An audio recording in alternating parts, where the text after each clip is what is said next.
Hello friends, எல்லாருக்கும் வணக்கம். எல்லாரும் எப்படி இருக்கீங்க? நல்லா இருக்கீங்களா? நாங்களும் நல்லா இருக்கோம். இன்றைக்கி நம்ம சேனலில் என்ன வீடியோ பார்க்க போகிறோன்னா, வெள்ளிக்கிழமை எடுத்த வீடியோவை தான் நான் இன்றைக்கி உங்கள் கூட எடிட் பண்ணி ஷேர் பண்ணுறேன்.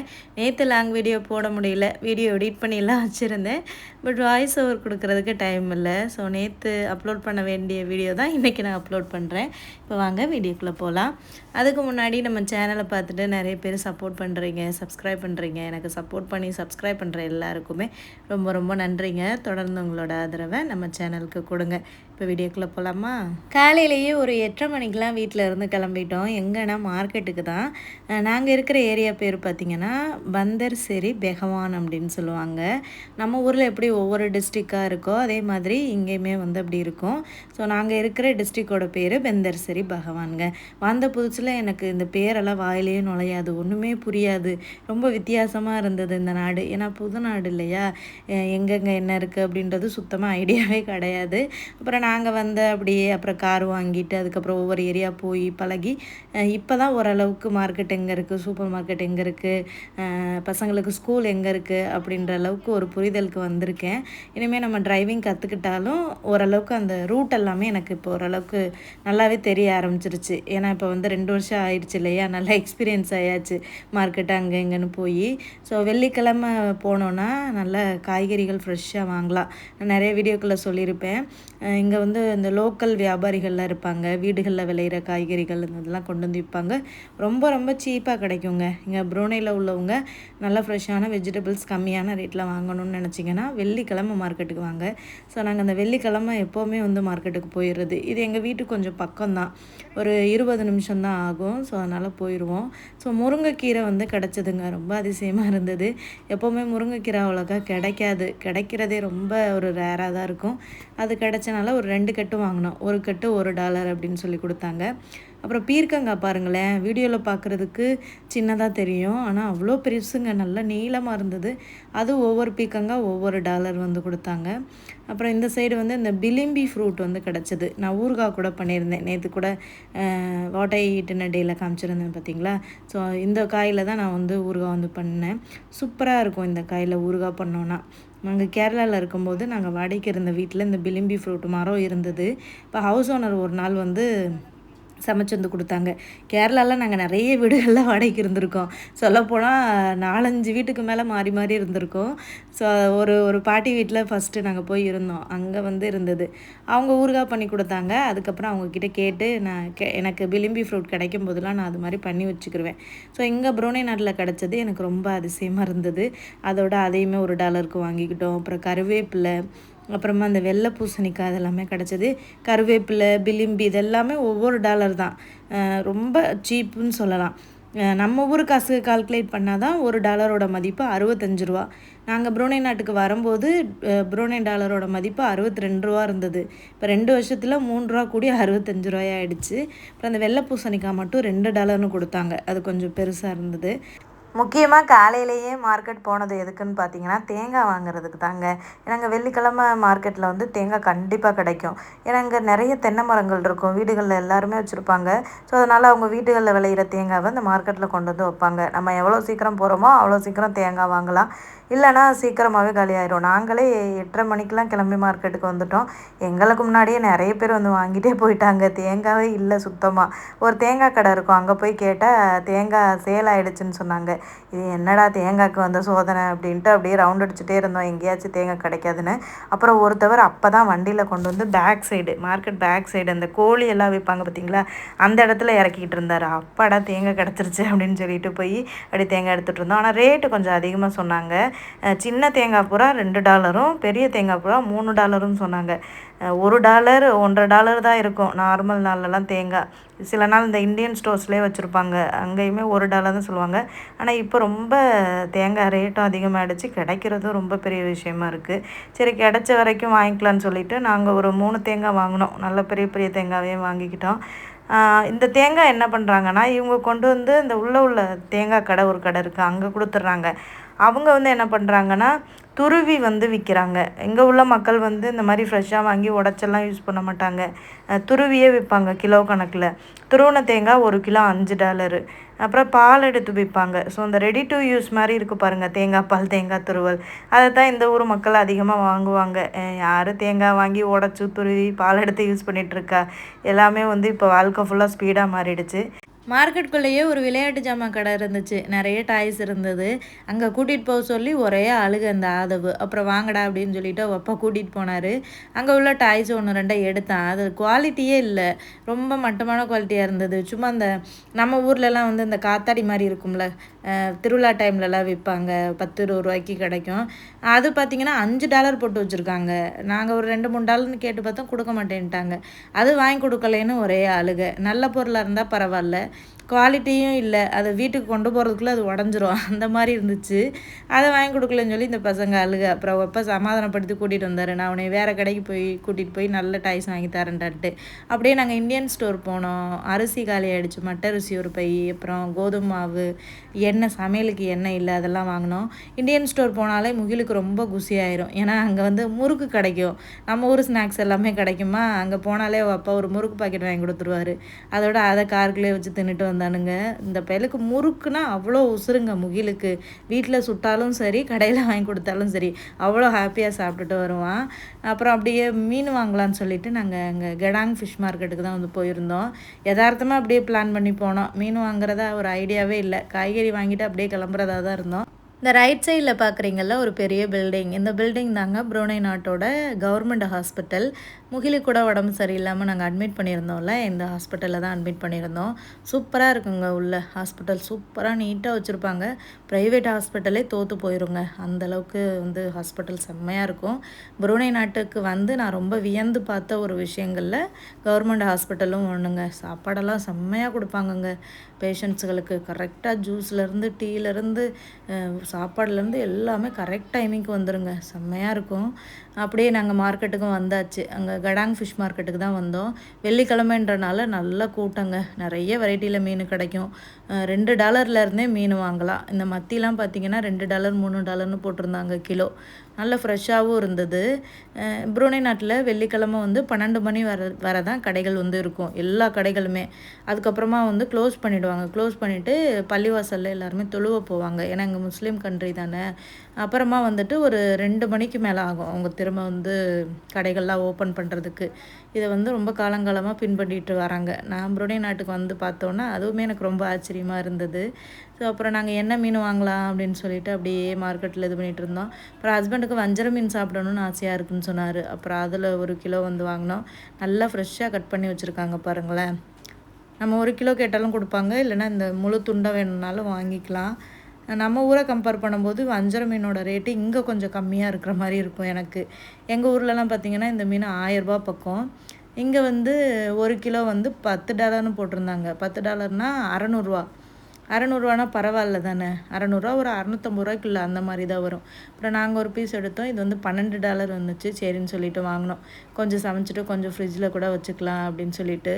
முக்கியமான விஷயம் என்னென்னா நல்லா ஃப்ரெஷ்ஷாக கிடைக்குங்க, அதுதாங்க ஒரு நல்ல விஷயம். நான் வந்து புரூனை நாட்டுக்கு வர்றதுக்கு முன்னாடி சும்மா நான் கூகுளில் வந்து சர்ச் பண்ணி பார்த்தேன், புரூனை நாட்டை பற்றி ஏதாவது ஒரு இன்ஃபர்மேஷன் நமக்கு தெரியாதான்னு சொல்லிட்டு. ஏன்னா நம்ம ஒரு நாட்டுக்கு போகிறோன்னா நம்ம அந்த நாட்டை பற்றி தெரிஞ்சுக்க ஆசைப்படுவோம் பார்த்திங்களா. அப்போ வந்து பெருசாக யூடியூப் சேனல்கள்லாம் இங்கே இல்லை. ஏன்னா யூடியூப் இங்கே இல்லாதனால யூடியூப்பில் பெருசாக இல்லை. ஒரு சில பேர் மட்டும் வீடியோ போட்டிருந்தாங்க இந்த நாட்டை பற்றி, இந்த நாட்டோட மன்னரை பற்றி, இந்த நாட்டில் என்னென்ன இருக்கும் அப்படின்றத பற்றி. மற்றபடி எந்த ஐடியாவுமே இல்லாமல் தான் வந்தேன். இப்போ வந்து என்னோடய வீடியோஸை பார்த்துட்டு புரூனை நாட்டுக்கு வர்றவங்களாம் எனக்கு கமெண்ட் பண்ணுறாங்க, உங்களோட வீடியோஸ் பார்த்ததே எனக்கு புரூனை ரொம்ப பிடிச்சி போச்சு. அங்கே உள்ள மார்க்கெட், அங்கே உள்ள இடங்கள் எல்லாமே எங்களுக்கு ரொம்ப நல்லா யூஸ்ஃபுல்லாக இருக்குது அப்படின்னு சொல்லிட்டு ஒரு சில பேர் இன்ஸ்டாகிராமில் மெசேஜ் பண்ணுவாங்க. உண்மையாகவே உங்கள் வீடியோ எங்களுக்கு ரொம்ப யூஸ்ஃபுல்லாக இருக்குது அப்படின்னு சொல்லிட்டு. இன்னும் ஒரு சில பேர் வந்து வீட்டு வாடகை, ஸ்கூல் ஃபீஸ் இதெல்லாமே கேட்டு தெரிஞ்சுக்குவாங்க. ஆனால் நான் வரும்போது அந்த மாதிரி கேட்குறதுக்கு இங்கே யாருமே இல்லை. யாருக்கிட்டையுமே கேட்கணுன்ற ஒரு இதே எனக்கு தெரியவே இல்லை. ஸோ அது எனக்கு ஞாபகம் வந்துச்சு, நமக்கு யாருமே இல்லையே, அட்லீஸ்ட் நம்மக்கிட்ட கேட்குறவங்களுக்காவது நம்ம சொல்லுவோன்ட்டு யார் கேட்டாலுமே நான் வந்து சொல்லுவேன் புரூனை நாட்டை பற்றி. இன்னும் ஒரு சில பேர் உங்கள் வீடியோஸ் எல்லாம் பார்க்கல, புரூனை நாட்டுக்கு வர ரொம்ப ஆசையாக இருக்குது, அங்கே உள்ள இடங்கள்லாம் பார்க்குறதுக்கு ரொம்ப ஆசையாக இருக்குன்னு சொல்லுவாங்க. எல்லா திங்ஸுகளும் வாங்கிட்டு வீட்டுக்கு வந்தாச்சுங்க. இவ்வளோ காய்கறிகள் தான் நான் வாங்கினேன். வாழைப்பழம் வாங்கினேன், மரவள்ளிக்கிழங்கு வாங்கினேன், வெள்ளரிக்காய் வாங்கினேன், முருங்கைக்கீரை வாங்கினேன், அப்புறம் வேறு என்ன வாங்கினேன், தேங்காய் வாங்கினேன். கொஞ்சம் கொஞ்சம் தான், இதெல்லாமே விலையும் ஓரளவுக்கு பரவாயில்லாமல் கிடச்சிது. அப்புறம் அரிசி இதுகள்லாம் வாங்கினேன். அப்புறம் மீன் வந்து பார்த்திங்கன்னா ஒரு 7-8 பீஸா வந்து வெட்டி கொடுத்தாங்க. ஸோ இதை ஒரே நாளில் சமைச்சா சாப்பிட முடியாது, அதனால் கொஞ்சம் எடுத்து ஃப்ரிட்ஜில் வச்சிடலான்னு சொல்லிவிட்டு ஒரு 4 பீஸ் எடுத்து ஃப்ரிட்ஜில் வச்சுட்டு ஒரு 5 பீஸை நான் குழம்பு தான் வச்சேன். ஃப்ரை பண்ணால் தான் இந்த வஞ்சர மீன் வந்து நல்லாயிருக்கும். ஆனால் இப்போ வந்து ஃப்ரையே பண்ணக்கூடாதுன்ட்டார் என் ஹஸ்பண்டு. குழம்பே வையாது தான் நல்லது, ஆயில் ரொம்ப யூஸ் பண்ணாத அப்படின்ட்டாங்க. ஏன்னா அவங்களுமே கொஞ்சம் வெயிட் லாஸ் பண்ணுறாங்க. அதனால் நம்ம ஆயில் இதை எடுத்துக்கிட்டோம்னா நமக்கு வெயிட்டே குறையாது. அதனால் நான் ஃபுல்லாக வந்து ஒரு இதை குழம்பாக வச்சிடலாம் அப்படின்ட்டு தான் பிளான் பண்ணேன். அப்புறம் மரவள்ளி கிழங்கு இருந்துச்சு, அதை வச்சு இந்த கப்பக்கிழங்கு மாதிரி ஒன்று பண்ணிடலாம். அப்புறம் மீன் குழம்பு பண்ணிவிட்டு அப்புறம் முருங்கைக்கீரை இருந்துச்சு, முருங்கைக்கீரை பொரியல் பண்ணலான்ட்டு பிளான் பண்ணி சமைக்க ஸ்டார்ட் பண்ணியாச்சு. மட்டை அரிசியை ஊற வச்சிட்டோன்னா குக் பண்ணுறதுக்கு ஈஸியாக இருக்கும். இந்த பவிலம் பிராண்டோட மட்டை அரிசி தான் நான் வந்து வாங்குவேன். இந்த அரிசி கொஞ்சம் பெருசு பெருசாக இருக்கும், அதனால் நான் கொஞ்சம் குழைய விட்டு வடிச்சிடுறது. அப்போ தான் பிள்ளைங்களுக்கு கொடுக்க ஈஸியாக இருக்கும். அதே நார்மலாக வேக வச்சு நம்ம வடித்தோம்னா அந்த அரிசி வந்து பருக்கையாக இருக்கும், அது நம்மளாலேயே முழுங்க முடியாது. அதனால் மட்டை அரிசி சமைச்சிங்கன்னா கொஞ்சம் நல்லா குழைய வேக விட்ருங்க. ஏன்னா நம்ம வடித்ததுக்கப்புறமா வந்து அதை வச்சாலுமே அப்படி விரைச்ச மாதிரி ஆயிரும் இந்த அரிசி. நல்லா வந்து வேக வச்சுருவேன். ஊற வச்சுட்டு நம்ம வேக வச்சோன்னா ஈஸியாகவே வந்து நம்ம வேக வச்சு வடிச்சிடலாம். ஒரு சிஸ்டர் கேட்டிருந்தாங்க, யூடியூப்னால உங்களுக்கு நல்லது எது கெட்டது எது அப்படின்னு கேட்டிருந்தாங்க. யூடியூப்னால உங்களுக்கு நல்லதாக எது நடந்திருக்கு, கெட்டதாக எது நடந்திருக்கு அப்படின்னு சொல்லிட்டு நிறைய இருக்குங்க சொல்லப்போனால். யூடியூபையே சொன்னோம்னா அது எபிசோடாக பேசலாம், அந்தளவுக்கு நிறைய கதைகள் இருக்குது. யூடியூப்னால் நல்லது அப்படின்னு பார்த்திங்கன்னா நிறைய விஷயங்கள் நடந்திருக்கு. என் லைஃப்பில் வந்து நான் நிறைய அவமானம் பட்டிருக்கேன். எப்போனா நான் காலேஜ் படிக்கும்போது நான் நிறைய அவமானங்கள் பட்டிருக்கேன். ஸோ அந்த யூடியூப் வந்து அந்த அவமானங்களுக்கு எல்லாத்துக்கும் ஒரு பதிலாக வந்து என்னை அவமானப்படுத்தினவங்களுக்கு இருந்திருக்கு. என்னென்னா, நான் வந்து காலேஜ் 2011 காலேஜ் வந்து சேர்ந்தேன். 2011 to 15 பேட்ச்சு. கோயம்புத்தூரில் கற்பகம் இன்ஸ்டியூட் ஆஃப் டெக்னாலஜி அப்படின்ற ஒரு காலேஜில் தான் நான் படித்தேன். அண்ணா யூனிவர்சிட்டி கவுன்சிலிங்கில் நான் அந்த காலேஜை தான் வந்து சூஸ் பண்ணேன். 12th படிக்கும்போதே எனக்கு வந்து என்ன ஆசைன்னா, நம்ம ஊரை தாண்டி மதுரை இல்லைன்னா கோயம்புத்தூரில் போய் படிக்கணும் அப்படின்ற ஒரு ஆசை எனக்குள்ளே இருந்தது. எங்கள் அக்கா வந்து மதுரையில் படித்தா ஒரு காலேஜில், நம்ம கோயம்புத்தூர் செலக்ட் பண்ணலான்னு சொல்லிவிட்டு நான் கோயம்புத்தூர் செலக்ட் பண்ணேன். எங்கள் ஊர்லேயே ஒரு சில இன்ஜினியரிங் காலேஜில் இருந்தது, எனக்கு கிடச்சிது. ஆனால் நான் வந்து செலக்ட் பண்ணலை. ஏன்னா நம்ம ஸ்கூல் வந்து நம்ம ஊரில் தான் படிச்சிருக்கோம், வெளியூர்களில் போய் தங்கி நம்ம படித்தோன்னா நம்ம அடுத்த வாழ்க்கையில் எங்கேயாவது வேலைக்கு போகையில் நமக்கு கொஞ்சம் யூஸ்ஃபுல்லாக இருக்கும் அப்படின்னு நினச்சேன். ஏன்னா பழக்க வழக்கம் கிடைக்கும், நம்ம லாங்குவேஜ் கொஞ்சம் கற்றுக்கறலாம், நிறைய மனிதர்களை சந்திக்கலாம், ஒரு தைரியமாக இருக்கும் அப்படின்ற ஒரு இதில் தான் நான் வந்து கோயம்புத்தூரை செலக்ட் பண்ணேன். கோயம்புத்தூர் காலேஜுக்கு போய் சேர்ந்ததுக்கு அப்புறம் தான் எனக்கு இந்த வாழ்க்கைனா என்ன, இந்த உலகம்னா என்ன, இந்த உலகத்தில் உள்ள மனிதர்கள்லாம் எப்படி இருப்பாங்க, அவமானம்னா என்ன, கஷ்டம்னா என்ன, வாழ்க்கையில் இவ்வளோலாம் கஷ்டப்படணுமா அப்படின்றதெல்லாம் நான் வந்து நல்லா கற்றுக்கிட்டேங்க. ஸோ அந்த காலேஜ் தான் என்னை இந்தளவுக்கு செதுக்கியிருக்குன்னே சொல்லலாம். நான் எவ்வளோ தூரம் வாழ்க்கையில் கஷ்டப்பட்டேன்னா அது என்னோடய காலேஜ் வாழ்க்கையில் தான். நிறைய பாடங்களை கற்றுக்கிட்டதும் என்னோடய காலேஜ் லைஃப்பில் தான். ஃபஸ்ட் இயரில் நான் போய் ஜாயின் பண்ணுறேன். ஜாயின் பண்ண புதுசில் நான் வந்து ரொம்ப பயப்படுவேன் எல்லா விஷயங்களுக்குமே.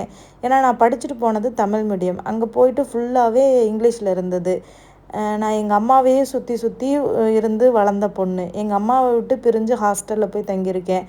ஒரு பக்கம் இந்த ஹோம் சிக்னஸும் வந்து இருந்தது போன புதுசில். இன்னொரு பக்கம் எனக்கு எதுவுமே புரியலை, ஃபுல்லாக இங்கிலீஷாக இருந்தது. அதே மாதிரி எனக்கு போன புதுசில் ஃப்ரெண்ட்ஸும் செட் ஆகலை. செகண்ட் இயரில் இருந்து தான் எனக்கு நல்ல ஃப்ரெண்ட்ஸ் கிடச்சாங்க. அதுக்கப்புறம் தான் காலேஜ் லைஃபே பிடிக்க ஆரம்பிச்சிது. அதுக்கப்புறம் தான் காலேஜ் லைஃபை என்ஜாய் பண்ண ஆரம்பித்தேன், படிக்கவும் ஆரம்பித்தேன். போன புதுசில் ஒரு இன்டர்னல் டெஸ்ட்டுன்னு ஒன்று வைப்பாங்கங்க. 6 சப்ஜெக்ட் இருக்கும். அந்த 6 சப்ஜெக்டில் வந்து பார்த்திங்கன்னா ஒரு சப்ஜெக்ட் தான் நான் பாஸ் ஆனேன், 5 சப்ஜெக்டில் ஃபெயில் ஆகிட்டேன். என் வாழ்க்கையிலேயே நான் 1வது படித்ததுலேருந்து 12th வரைக்குமே ஒரு சப்ஜெக்டில் கூட நான் ஃபெயில் ஆனதே கிடையாதுங்க. ஃபெயிலு அப்படின்னு சொல்லிட்டு நான் எங்கள் அம்மா அப்பாவை ஸ்கூலுக்கு கூட்டிகிட்டே போனதே கிடையாது. நான் ஓரளவுக்கு நல்லா படிக்கிற பொண்ணு தான், 70, 80, 90 இப்படி தான் மார்க் எடுப்பேன். ஆனால் போன புதுசுலேயே இத்தனை சப்ஜெக்டில் ஃபெயில் ஆகிட்டோமே அப்படின்ட்டு என்னாலே ஏற்றுக்க முடியலை. எப்போவுமே அழுதுகிட்டே சோகமாக தான் இருப்பேன், எப்போவுமே புக்கும் கைமாக தான் இருப்பேன், ஒரு டிப்ரெஷன்லேயே சுற்றிட்டு திரிவாங்க. அப்படி இருந்த பொண்ணை என்ன பண்ணாங்கன்னா, ஒரு கெமிஸ்ட்ரி பேப்பர் இருந்தது, அதில் வந்து நான் வந்து ஃபெயில் ஆகிட்டேங்க. அந்த மேடம் வந்து பேப்பர் கொடுக்கையில் கிளாஸில் டிஸ்ட்ரிபியூட் பண்ணையில் என் பேப்பரை கொடுத்துட்டு வந்துட்டு எவ்வளோனா 100 மார்க்குக்கு வந்து இன்ஜினியரிங்கில் வந்து 50 மார்க் எடுக்கணும், பாதிக்கு பாதி எடுக்கணும். 47 மார்க் எடுத்திருந்தேங்க, 3 மார்க்கு கம்மியாயிடுச்சு. இப்போ அவங்க என்ன பண்ணிட்டாங்க, என்கிட்ட அந்த பேப்பரை கொடுத்துட்டு என்னோட பெஞ்சில் போய் உட்கார சொல்லாமல் என்னை ஸ்டேஜில் ஏறி நிற்க வச்சுட்டாங்க. அதெல்லாம் எனக்கு ரொம்ப பெரிய அவமானமாக இருந்தது. இப்போ வந்து நினைக்கையில அதுக்கெலாம் நம்ம ஃபீல் பண்ணோமே அப்படின்னு சொல்லிட்டு தோணுது. ஆனால் அது ரொம்ப பெரிய அவமானமாக இருந்தது. பசங்களும் இருக்காங்க, பொண்ணுங்களும் இருக்காங்க, நான் மட்டும் ஸ்டேஜில் நின்று அழுதுகிட்டே இருக்கேன். அதுக்கப்புறம் அந்த டீச்சர் கூப்பிட்டு சொல்கிறாங்க, நீ அடுத்த வாரம் வரையில் உங்கள் அம்மா அப்பாவை கூட்டிகிட்டு வா, நீ ஏன் ஃபெயில் ஆன அப்படின்றத நான் உங்கள் அம்மா அப்பா கிட்டே கேட்கணுன்றாங்க. நான் அந்த டீச்சர்கிட்ட போய் கெஞ்சுறேன், கூத்தாடுறேன், ஐயோ இந்த டைம் என்னை மன்னிச்சிருங்க, நான் நெக்ஸ்ட் டைம் வந்து பாஸ் பண்ணிடுறேன், எங்கள் அம்மா அப்பாவெல்லாம் நான் கூட்டிகிட்டு வர முடியாதுன்னு. எங்கள் அம்மா அப்பாவே கஷ்டப்பட்டு தான் என்னை சேர்த்து படிக்க வச்சுட்ருக்காங்க. இதில் நான் ஃபெயில் ஆகிட்டேன்னு போய் அவங்கள கூப்பிட்டேன்னு வைங்களேன், அவ்வளோதான், எனக்கு வீட்டில் தீபாவளி தான். அப்புறம் எல்லாருமே 5 சப்ஜெக்டில் மற்ற சாருக்கு 5 சப்ஜெக்டில் ஃபெயில் ஆகிட்டல்ல, இப்போ 5 சப்ஜெக்ட் டீச்சர்ஸ்களையும் என்னை போட்டு படாத பாடுபடுத்திட்டாங்கங்க. ஏன் ஃபெயில் ஆன அவங்களோட தாட்ஸ் எல்லாமே என்னாச்சுன்னா, இந்த பிள்ளை படிக்காது, இது ஒரு மக்கு அப்படின்னு சொல்லி முடிவு பண்ணிட்டாங்க.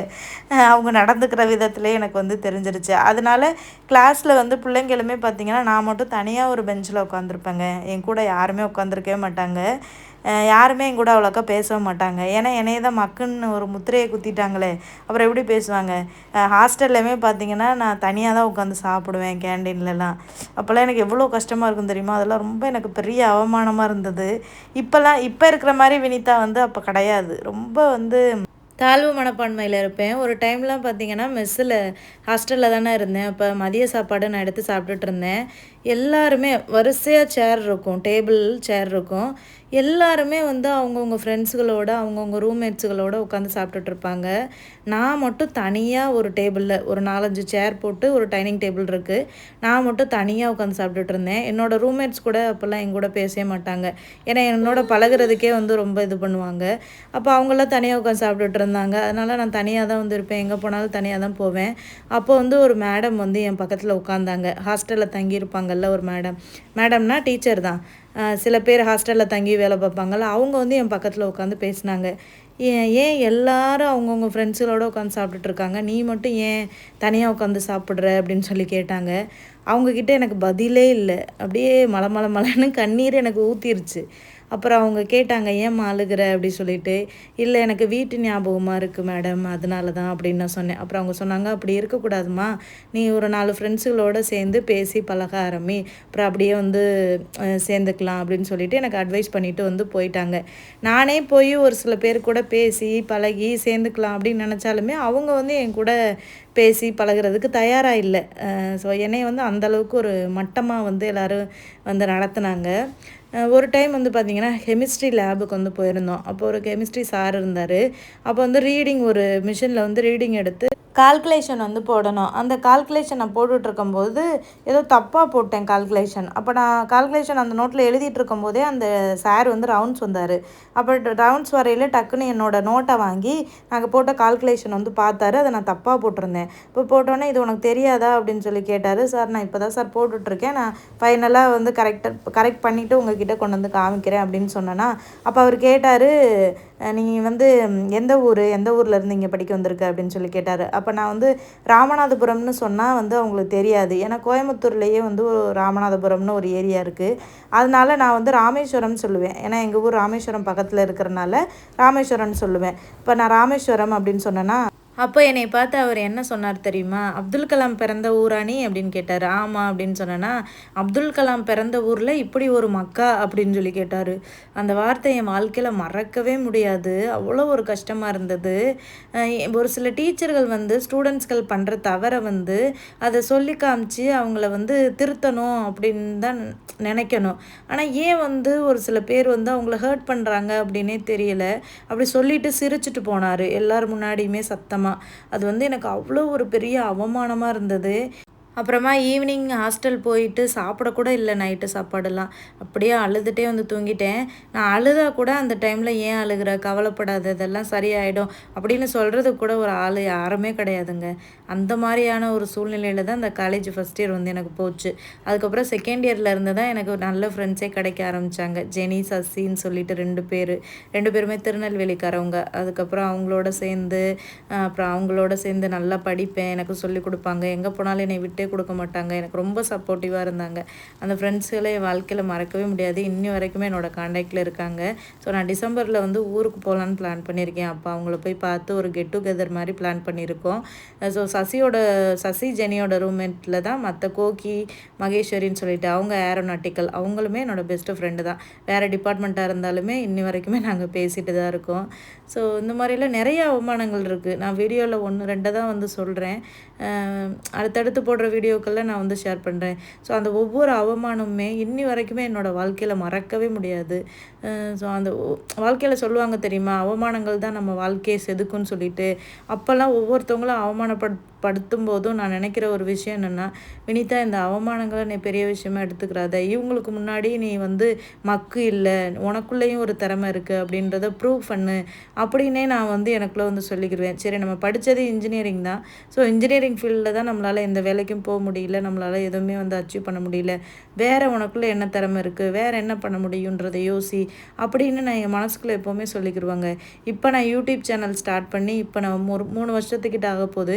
இந்த 3 வருஷத்தில் என்னோடய கிளாஸில் யாரெல்லாம் என்னை அவமானப்படுத்துனாங்களோ, யாரெல்லாம் என்னை வேஸ்ட்டுன்னு நினச்சாங்களோ, யாரெல்லாம் என்னை மக்குன்னு நினச்சாங்களோ எல்லாருமே என்னை காண்டாக்ட் பண்ணி, உன்னோட யூடியூப் சேனல் ரொம்ப நல்லா இருக்குது, நீ ரொம்ப நல்லா பேசுகிற, நீயான்னு எனக்கு ஆச்சரியமாக இருக்குது அப்படின்னு நிறைய பேர் எனக்கு வந்து மெசேஜ் பண்ணியிருக்காங்க. இன்ஸ்டாகிராமில் டிஎம் பண்ணியிருக்காங்க.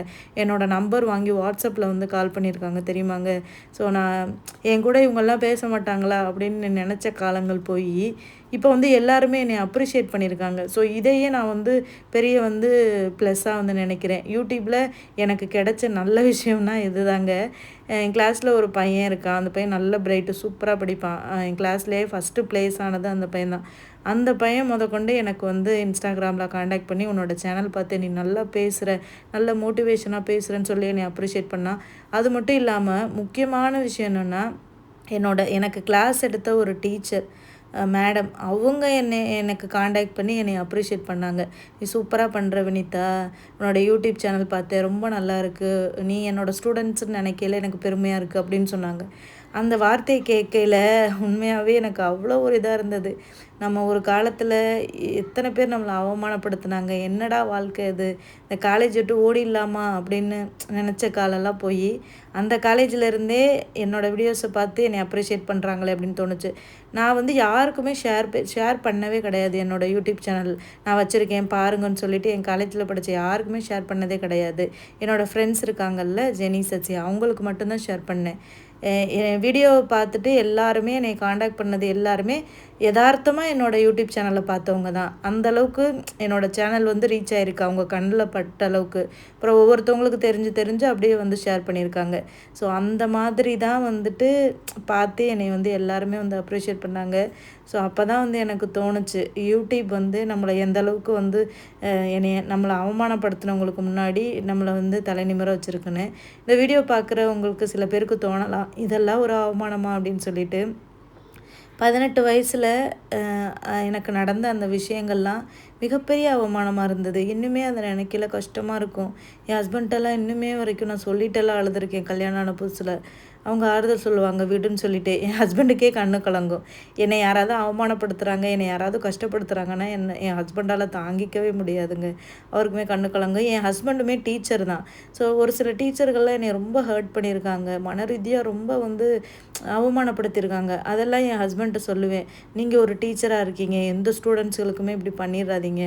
ஒரு ஸ்டூடெண்ட்ஸ் தப்பு பண்ணுறாங்க, படிக்கலைன்னா முடிஞ்ச அளவுக்கு அன்பாக சொல்லி அவங்கள வந்து திருத்த பாருங்கள், அவமானம் மட்டும் படுத்திடாதீங்க அப்படி சொல்லுவேன் என் ஹஸ்பண்ட்டை. ஏன்னா அதை நம்ம வந்து அனுபவிச்சிருக்கோம் பார்த்தீங்களா அப்படின்ட்டு. என் ஹஸ்பண்ட் என்ன சொல்லுவாங்கன்னா, அவங்கெல்லாம் காலேஜ் டைமில் உன்னை வந்து அவமானப்படுத்தினால தான் நீ இந்தளவுக்கு பேசி இந்தளவுக்கு நீ வந்திருக்க.